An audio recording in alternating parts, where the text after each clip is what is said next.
இயேசுவில் மிகவும் பிரியமான சகோதர சகோதரிகளே, ஆசீர்வாதமான இந்த காலை வேளையில் உங்களை அன்புடன் வாழ்த்துகிறேன்.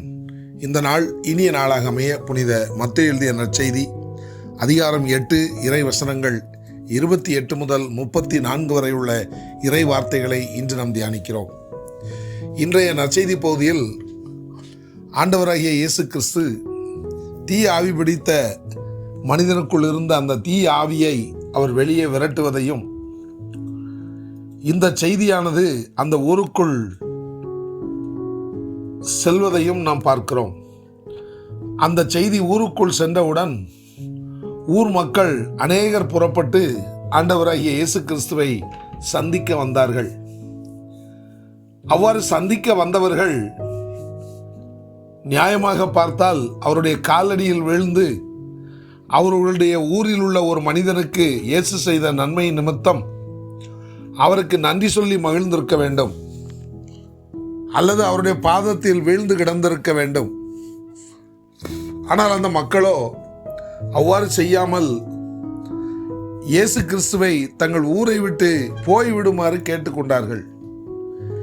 இந்த செயலை நாம் சற்றே சிந்தித்து பார்த்தால் அந்த மனிதர்களுடைய மனநிலை எப்படிப்பட்டதாய் இருக்கிறது என்பதை நம்மால் புரிந்து கொள்ள முடிகிறது.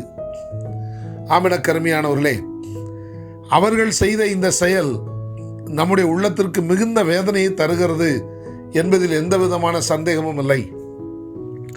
ஆனால் அதே வேளையில் நாம் என்ன செய்து கொண்டிருக்கிறோம் என்பதை இந்த காலை வேளையில் சற்றே சிந்தித்து பார்ப்போம்.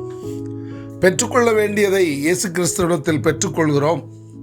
ஆனால் பெற்றுக்கொண்ட பிறகு அவர் நமக்கு தேவையில்லை என்பது போல நாம் நடந்து கொள்ளுகிறோம். அவரிடத்திலிருந்து பெற்றுக்கொண்ட நாம் அவருக்காக என்ன செய்கிறோம் என்று பார்த்தால் அது ஒரு கேள்விக்குறியாகவும் நம்முடைய வாழ்க்கையில் வெற்றிடமாகவுமாகவே காணப்படுகிறது.